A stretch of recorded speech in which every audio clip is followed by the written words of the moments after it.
Hello and welcome to another episode of Shampoo and Booze. This is episode number 11 on shampooandbooze.com. I think today we just wanted to kind of back into this. We'll talk a little bit about our current rental. So it's the winter time right now.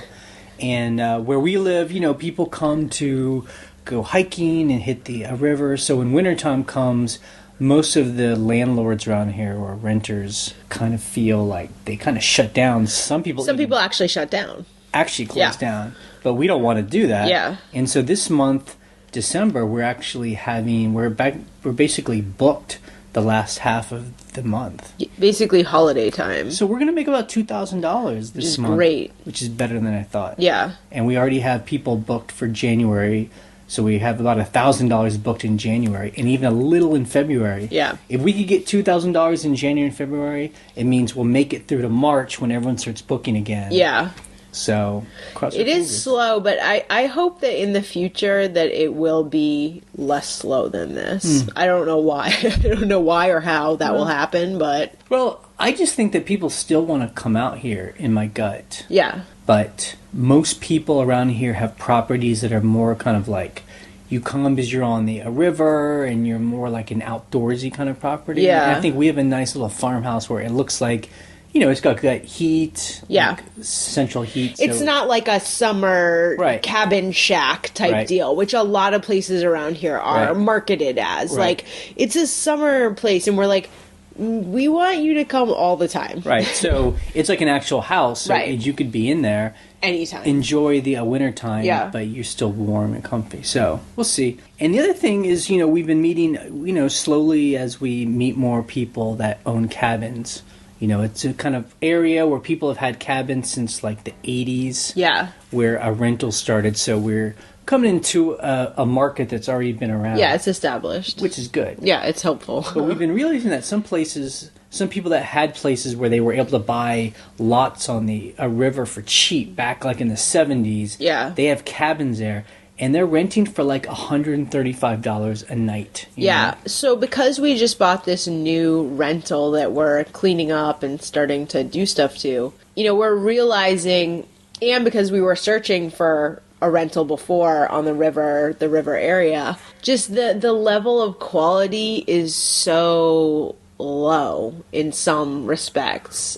So it's like they're on the river, which is a huge draw for people.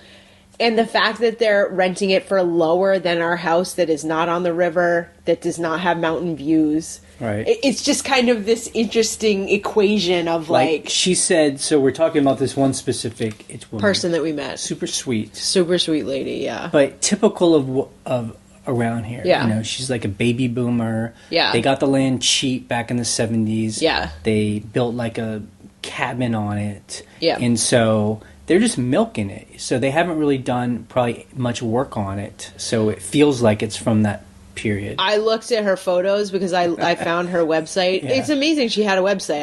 I didn't think that they would have one, really. I cannot believe what they're renting. I'm just like... Yeah. They have actual plywood walls in the kitchen. Her husband, who must be like 82, so maybe he's not a baby. They're a little bit older, yeah. He called it his hunting shack. Yeah, it's a hunting shack. That's what it is. But it's great because if you rent it in the summertime, there's like a big waterfront. And so anyway, she says she, in the summertime, rents it $400 for Friday, Saturday, Sunday. We would get almost $800 for the same amount. And we're not on the river. Right.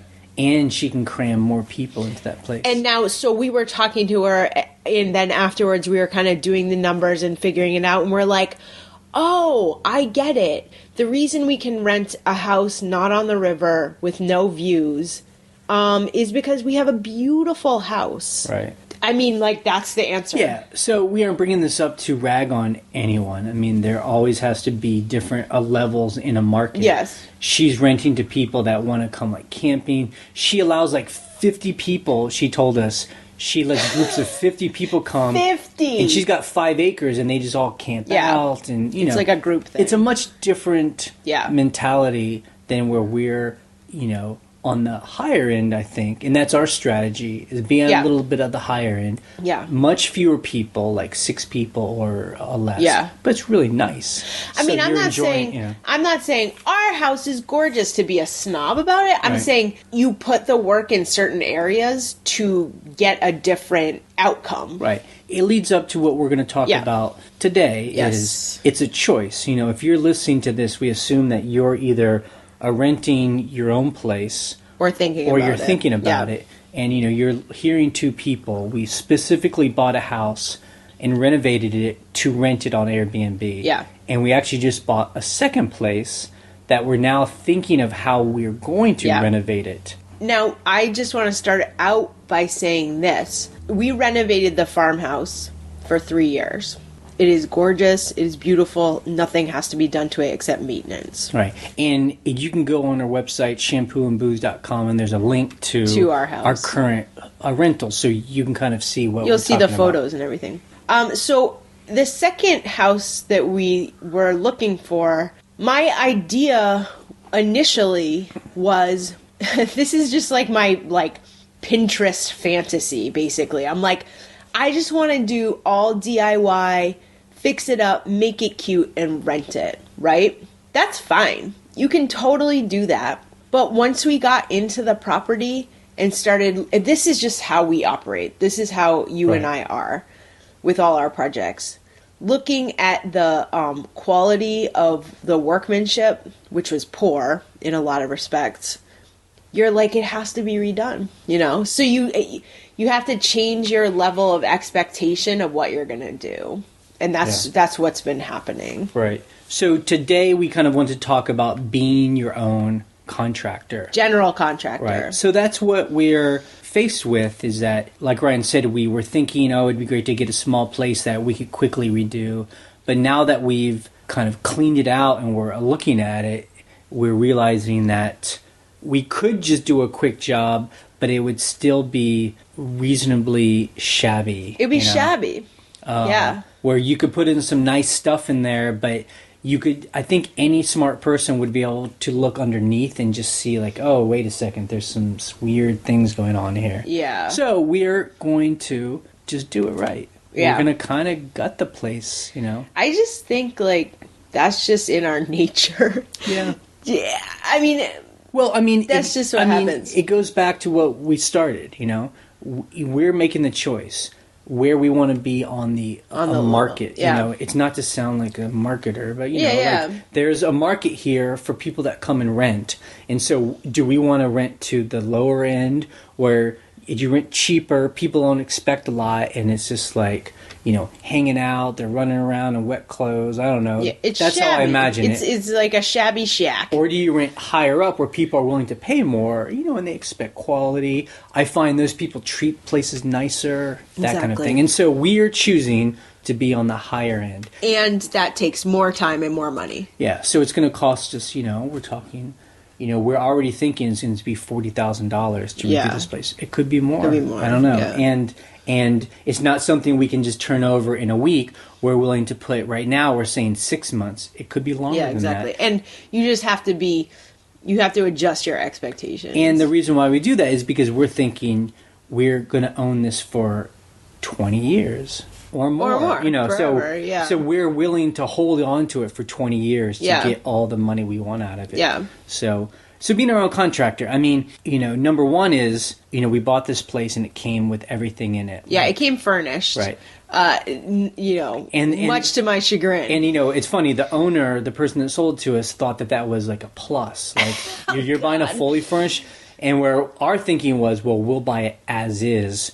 So we'll make it, because we got a deal on it. Get it cheaper. You don't have to get rid of everything. But that means we have to get rid of everything. So we made like a Craigslist error. And it was actually my idea, where I told Ryan to put up a listing that said, house clean out, come and get it, you know? Yeah, so here's the deal. It's one thing if you say free couch and you work with one person, hey, you're going to come get this, whatever. It's another thing to say, this entire contents of this house are free. Okay, so just to back this up of why we thought this was okay. In the past, we've had like little like free yard sales where we'll put stuff out and just be like, just take it, it's free, no problem. But we never advertised that on Craigslist. So we were getting a massive response, like an insane amount of people. We probably got about 30 people that wrote it within 24 hours that said, okay, I'm coming. And then it was during the middle of the night. I think both of us were having trouble sleeping because we realized we were going to have all these people show up, like no parking, people fighting over stuff. Yeah, it came to logistics where it was like someone was like, I want the bed. And you're like, well, what if they come for the bed and someone already took it and then they're like pissed off at us? Yeah. Like, it just got crazy. So anyway, we, made the smart choice. We emailed everyone back and said it's canceled, it's all gone. And we actually emailed one of the women that had emailed us who said she lived locally.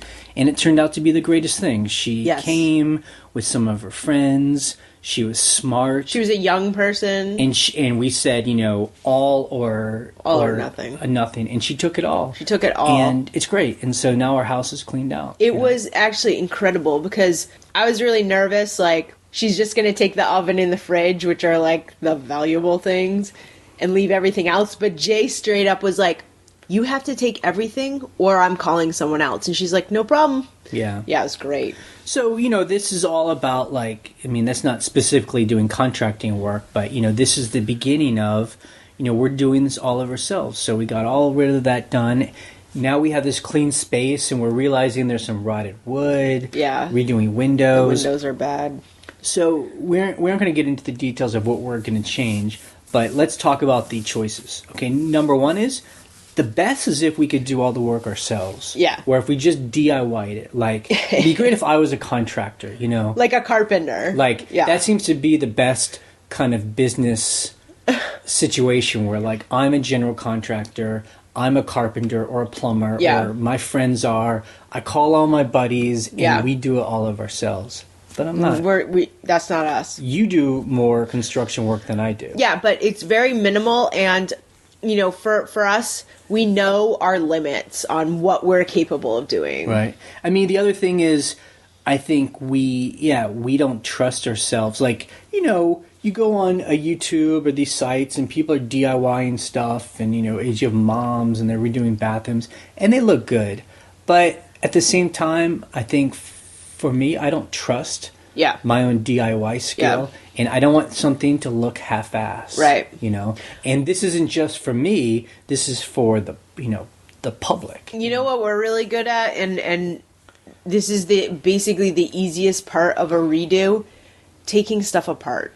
Yeah. That's the most fun and the easiest part. Yeah, we're going to talk about that in a second. Yeah. Like the work we're able to do. Okay, so the other choice is we'll hire a contractor. Yeah. And that's what, like when you go to these fancy sites, that's what people are doing. Like if you see someone's like really fancy house. It's probably done by a contractor where someone's actually hired an architect and a designer, and then there's a contractor, and they're all working together, and they make something that goes on a magazine, Yeah.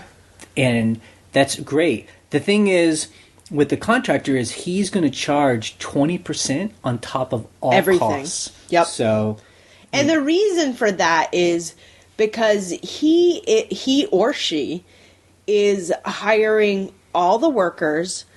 So the idea of a general contractor is they're hiring all the workers and they're hiring the subcontractors, meaning plumbers, electricians, people doing masonry, et cetera, et cetera. So they get the 20% to be in charge. Plus they might be a carpenter themselves. To like oversee, to guarantee, to show up. They're like the foreman. So if a plumber gets paid $20 an hour, the contractor gets $4 an hour on top of that, by you.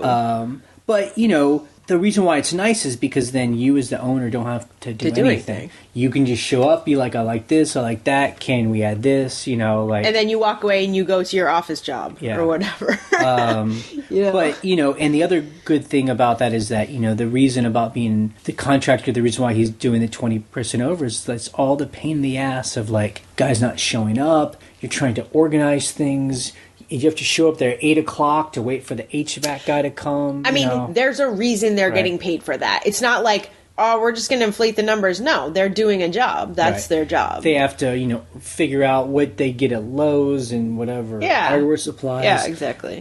So it is a pain in the ass, and that's why they're charging you more. Yeah. So the way we do it is, we are our own contractor, where we're dealing with all that pain in the ass. We're hiring out all the subcontracting. Yeah. And we're coordinating between people who need to talk to each other if that's the case. And it's a good and bad thing. I mean, number one is we can't afford to hire a contractor. Yeah, so we can't afford this, that 20%. We're still in like the sweat equity mode. Yeah. So like this past 2 weeks has been, calling up like an HVAC guy, like to put in AC, calling a guy that can brick our chimney, and calling the roofer, getting comparison quotes, and then meeting people there, and then talking to them. And so these things eat out big chunks of our day. Like there was a day last week, and this is what prompted us to talk about this. Actually, we were meeting a guy who was giving us a roofing quote, and we were meeting someone else to do window tinting on the same day. And Jay was great. He's like, I want to make sure this happens all within the same time frame, so we just go over there, whatever. So I'm sitting down with my beautiful scrambled egg breakfast at 10 o'clock in the morning, and the roofer guy calls and is like, okay, I'm ready for the quote. Come on over.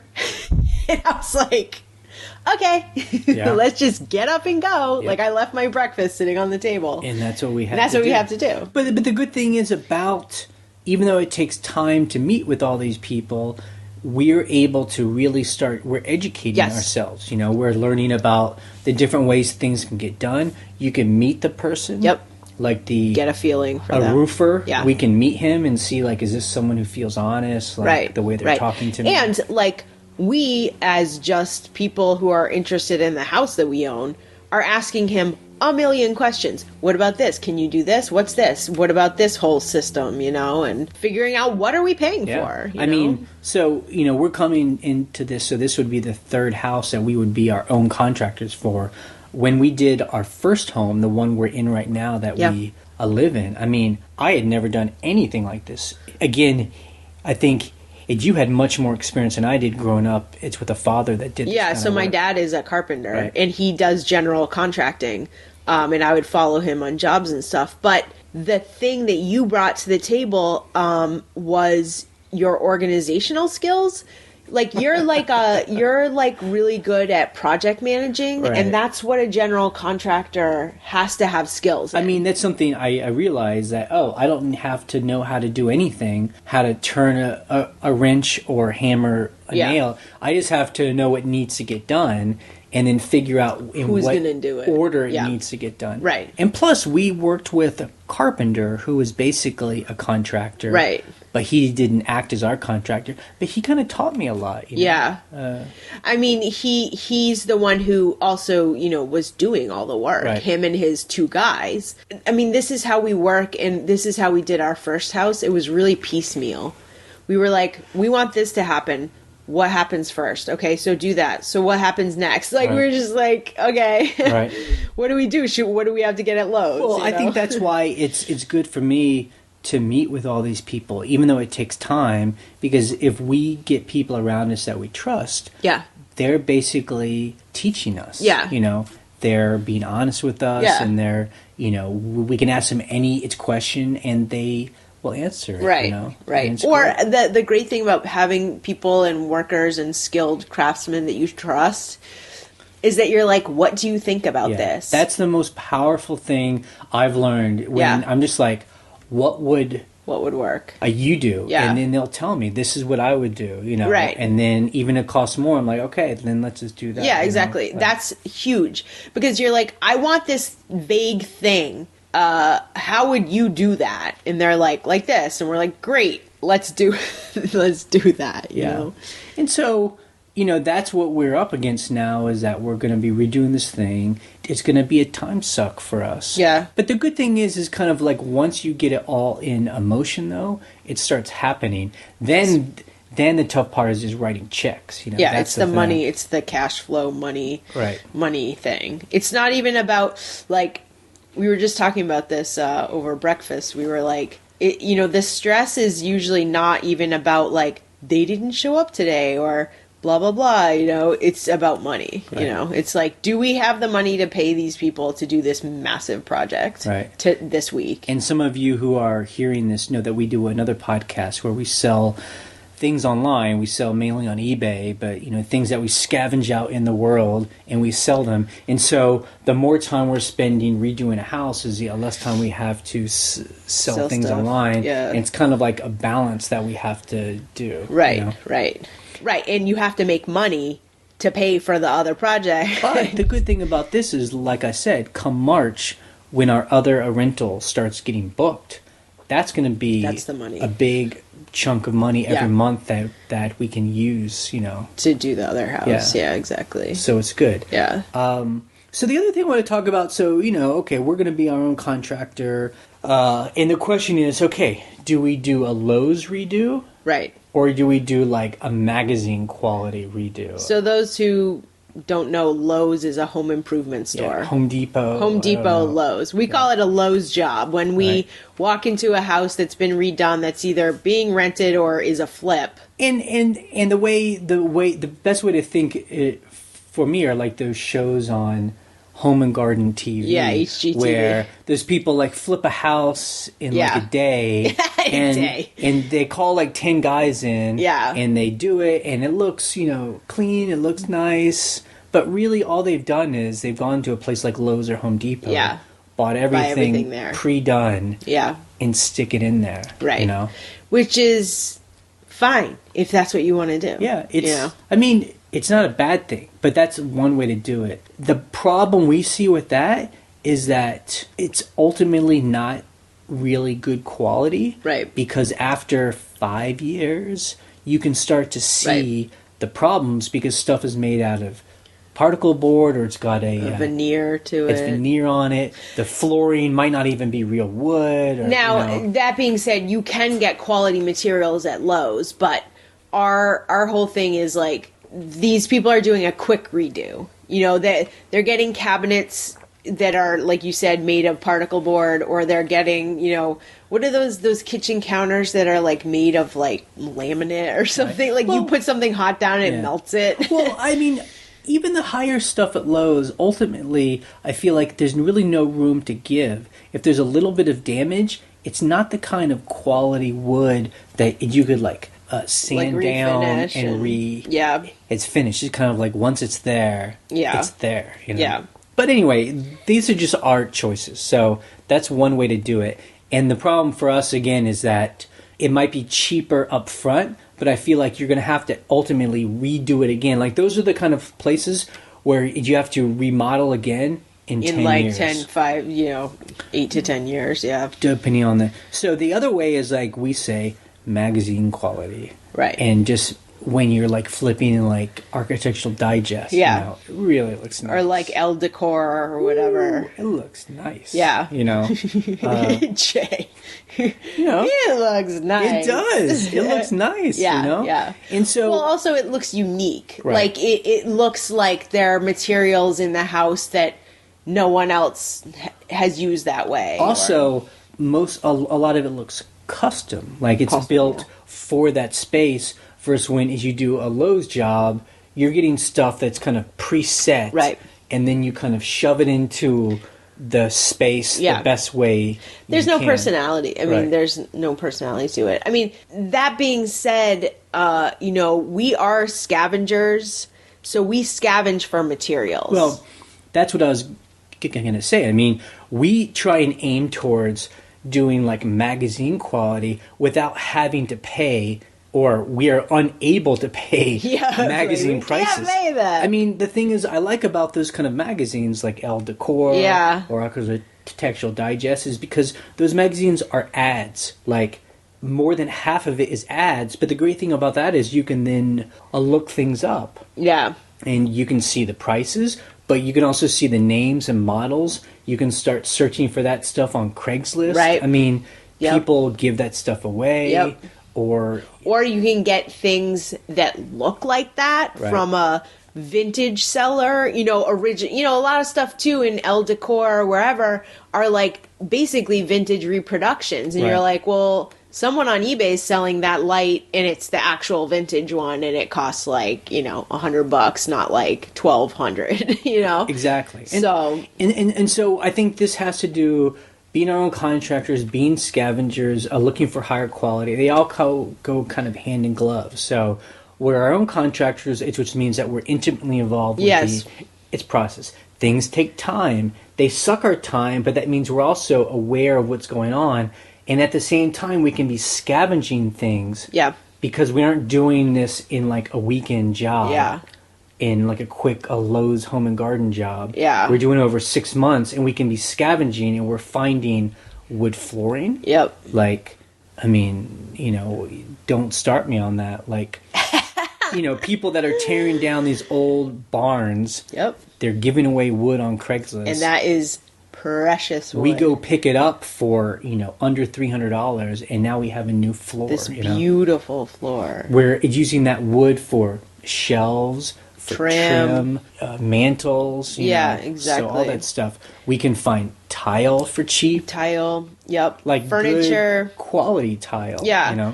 I mean, so the idea is it takes more time. It takes more time, but the time ends up in better quality because you can take the time to find better quality. I mean, things like sinks. Like, we're getting sinks that are in magazines for cheaper. Yeah. Like at the Restore. It's got to be in most places where people can Habitat Restore. Habitat Restore. We got this beautiful sink. This is a few years ago we got it, but it's one of those things where you're like, we're going to use this eventually, and it's $15. Right. And it's like a $500 it's a crazy sink. But, doing it this way isn't like going to Lowe's and it's there, you buy it, great. You have to go to these places again and again and again because you just never know what's going to be there. Right. So it's and great. when you find it, you get it. Sink faucets. Faucets. Hardware, Yes. Mm-hmm. door hardware, things toilet. like that. We bought a toilet at the Restore. Doors. Like, there's a difference between just buying like a cheap hollow core door versus finding a solid wood door.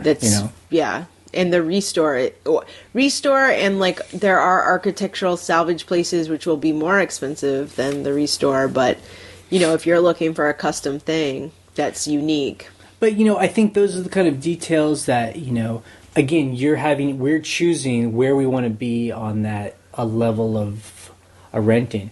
Do I want someone to open up a bathroom door and it's a hollow core door, which is there now? Which like big deal. It's just a door, who cares? It's $50. I saved a bunch of money, easy to put up. Or do you want someone to open that door and it's a solid door and they can tell and it looks like real wood because it is real wood, And that is important because those are the details that people see. Now, what's funny too is we're really into details, as we've said, and that gets reflected in our reviews. People mention those details. Like, I didn't think that people would notice them, but they wouldn't be like the details. I mean, almost every review is like every detail. Right. And so I think that makes people feel like the space is more special because it is more special. Right. It's not like, because we've stayed in these Airbnbs and we've done a whole podcast about the details.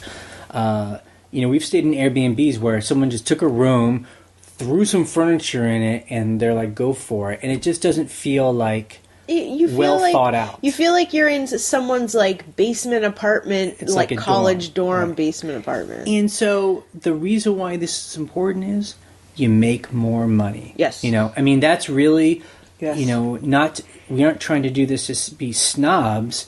It's about making more money. And for us, we would rather put more time and investment up front.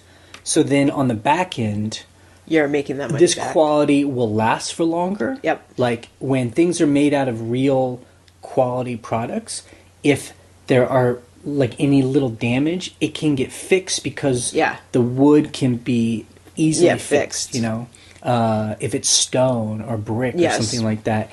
And then the other thing is, and And that saves us money because it lasts a little longer, and then we make more money because people are willing to pay more. So, and so I will echo what you're saying, because part of this is us reminding ourselves, look, the reason you spend way more than most people in money and in time is that reason. Not because you're a snob, not because you're like, oh, Architectural Digest is going to come take photos of my house. No, I don't care about that. Although that'd be awesome. It's because you are building a sustainable, high-end business. Right. And if you really want to take the long view, in the long run, if we eventually sell this place, yes, it's worth more. A lot more. Because people come in and there's a metal roof on here. Like, that's one of the things we're going to do. There's a metal roof. These are actual, nice double pane windows. Right. This is like a custom bathroom. Yeah, exactly. That kind of thing. Like, when you walk in there right now, you're like, somebody bought this shower pan at Home Depot in 1984. And globbed a bunch of caulk on it. And it's been used since then and painted over. Like, it's just, So, So, hopefully someone's walking into the house when you're selling it in, 30 years. Like, this place is gorgeous. So, still. To kind of wrap this up, I mean, the thing is, it's all about being your own contractor. So, being our own contractor means that we spend more time. But what it gives us is we're actually intimately involved in the process. Right. We can meet and choose who we hire. Yes. And those people are teaching us. So each time we do this, we get smarter what we're doing. And number 3 is, because it takes more time, we have more time to scavenge, and we can get really good quality material for cheap. Because we're constantly scavenging. I mean, for us, when we think about costs, I'm never worried about how much it's going to cost for its materials. Right. For us, the cost is more labor. It's labor, And that's, I think, the thing I want to end on. And that's the thing we always remind ourselves. It's going to cost us the same to pay a carpenter to do X job. The same if he uses really good quality or really cheap quality. It takes him basically the same amount of time. So if you're going to spend that money on the labor, why not give him the good stuff? Exactly. Yes. And once you've done a redo, and if there's certain portions that you skimped on, or you used a cheap material, in 5 to 10 years, you will notice it very quickly and be like, oh, it's got to get redone. And if I had done it the nice stuff, I wouldn't have to touch it. So, like, it's a father who... yes. I feel like... Okay. You bring a lot of experience here, because your father is basically a carpenter / contractor, and his thing is he has rentals, and his thing is do it cheap, and then just do it cheap again. That's just better. Yes. And now you say rental. He has their long-term rentals in an urban area in Boston. And so he'll do stuff where he'll put in the cheapest tile possible. And because he's like, there's going to be wear and tear and stuff will get broken. Just put the cheapest in now. But my thing is, but you can't charge as much rent. Like, if you had a super nice place, you could charge a premium and get higher quality renters. But, like we said like we started here, there's no one way to do this. He's just making a choice. Right. He's willing to redo something. After someone leaves after 5 years, he does it all goes again. in and redoes it all in a cheap way again. Right. He's fine with that. Now, that being said, he walked into our farmhouse. He helped us lay down some of the wood floors, the entire wood floors on the first floor. And because the original floors were under like 5 layers of linoleum. And he said, and this is it's funny because I feel like I learned so much from him and my mom. But when he walked in, he was like, just put linoleum over the linoleum. And I'm not talking about the high-end linoleum in the design magazines that there are now. No, there's some high-end linoleum that you can do now that is beautiful. Not that. He's talking about the elementary school cafeteria linoleum. Right. Well, it's vinyl. Vinyl or whatever, yeah. So it's just funny because you're like, wait a second, I thought I learned everything from you. I guess not. So there's different ways of doing things, and that's not how we do things. So anyway, that is our little show today. Our little spiel. If you have not, or if you're interested in, you can go to shampooandbooze.com.